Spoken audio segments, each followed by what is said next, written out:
Shalom and welcome back to Flipping Pages, Stirring Sauces. If it is your first time here, welcome. Tawada and gratitude to all of you who have liked, shared, subscribed, and commented, and who are taking time out of your schedule to spend a little of it with me. Tonight, I am going to talk a little bit about the New World Order. Now, I'm not here to promote hate or anything like that. People today think that the world has been turned upside down and that the treatment of melanated people today is new. When we know the past, we can better understand the present. Nowhere on the face of this earth have we ever been a minority. As a matter of fact, this entire earth was populated by people who look like me. And when they bumped into us, we had organized society. Many of those societies were queendoms because they were led by females. Yes, there were some kingdoms that were led by males. But when the oppressors bumped into us, they were very envious of us, and so they sought to conquer, control, and destroy us in order to take what we had built. First, they turned our feminine creator into a masculine entity.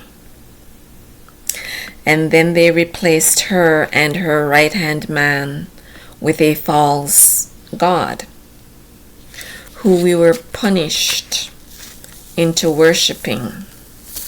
And in the process, the true identity of our Creator was hidden.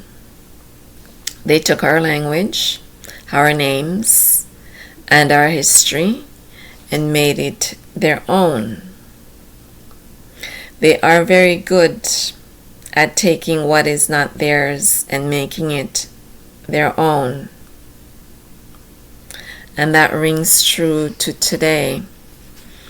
Now, the name of our Creator is very important. If your name is Jennifer and you're walking down the street and somebody's calling out, "Susan, Susan," you're not going to pay any attention to that person calling out Susan because your name is Jennifer. And it's the same with the Creator.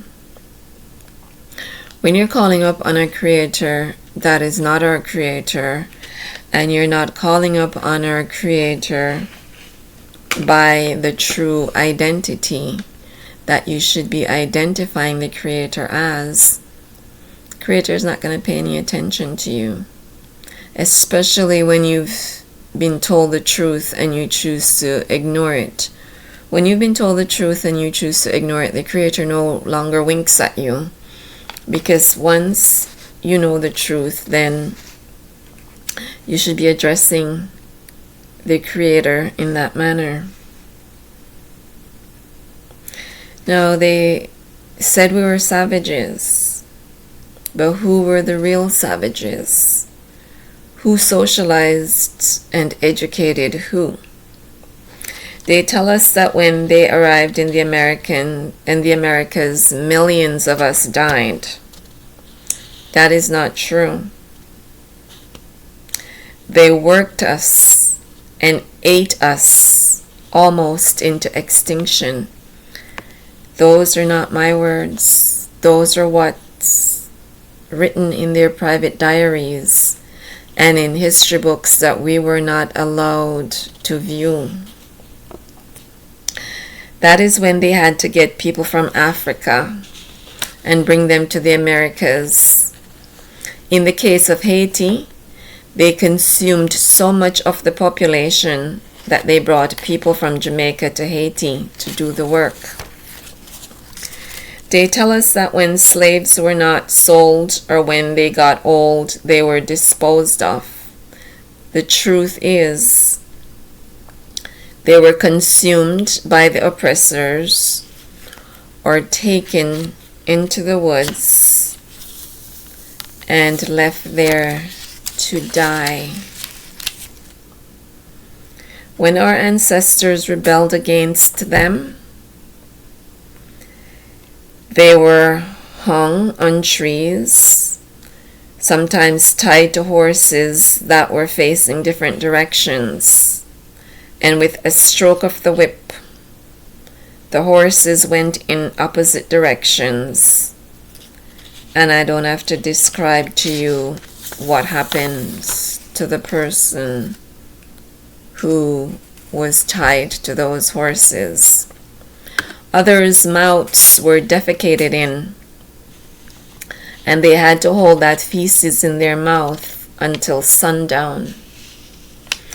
And like my sister recently pointed out to me, sundown is not just a simple thing as a sundown town. A lot of bad, negative things happened to us until sundown. They couldn't spit out the feces because their mouths were either sewn shut or clamped shut with whatever device they chose to use. When our ancestors refused to eat, because our ancestors sometimes refused to eat as a form of protest. So, hunger strike is not a new thing. Our ancestors practiced hunger striking. And when they did that, their teeth were knocked out and they were force fed. We were taught to believe that the Antichrist is one person and that the Antichrist is a person we should fear. The Antichrist is not to be feared and is not any one person or entity. The Antichrist is a system of people who will speak the truth to others about why Christianity is a practice of bondage and mental slavery. And this is why they want us to believe that it is something negative. But it is not. Bad habits are hard to break.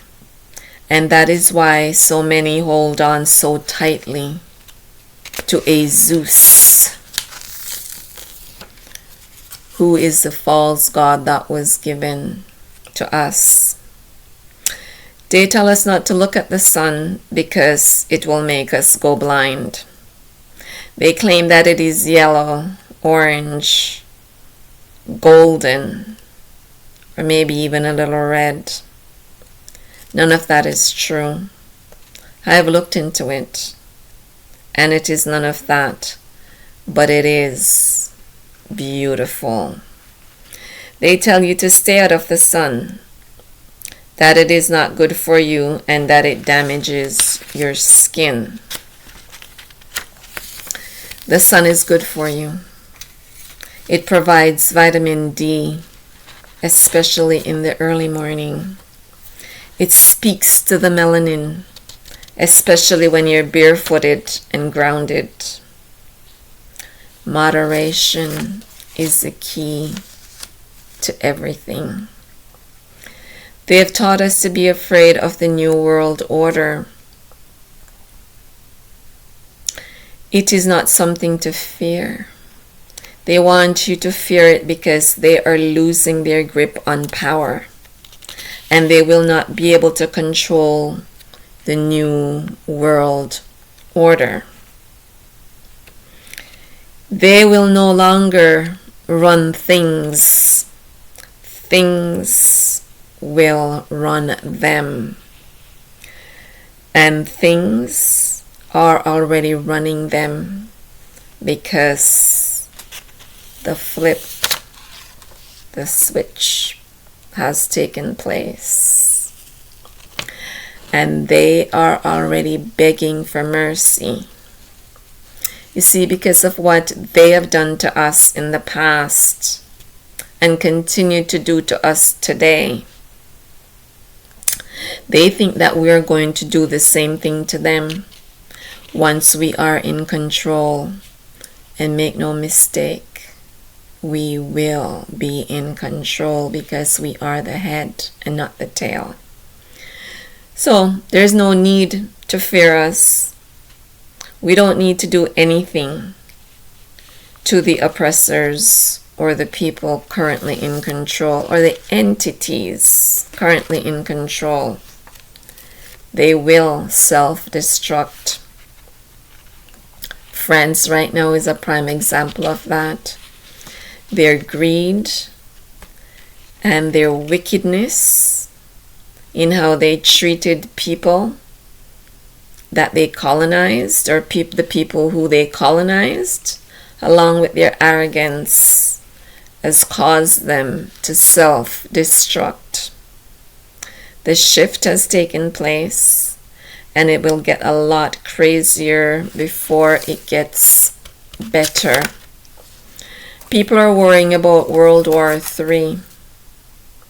The battle is already in full swing, and it has been for quite a while. There are many aspects to that battle. You have the battle of wills. You have the battle of technology, words, control, the environmental battle, the electronics battle, minerals and natural resources, power, mind control, ideology, religion, beliefs, the battle of society. You have the political battle, the economical battle. You have the battle of socialism and the battle for your sanity. Out of all of that, the new world order will emerge. The earth will once again be restored and resonate and vibrate in its proper frequency. And those who have corrupted it will have to return to their own dimensions because they're not from here. And a big part of the reason why the world is in such disarray is because it is not resonating at 432 megahertz. That is why things are topsy-turvy. But once it returns to its proper frequency, which they changed, by the way, and that is a part of their how they control things. Once it's returned, they will have to run because they won't be able to cope with the earth going back to its proper frequency. So, I am going to leave it there for tonight. I hope you've learned something. And if you have, don't chew it up and swallow it and keep it all to yourself. Share it. So I humbly ask that you like, share, subscribe, and comment. I give you my peace. I give you my ahab. Until next time, shalom.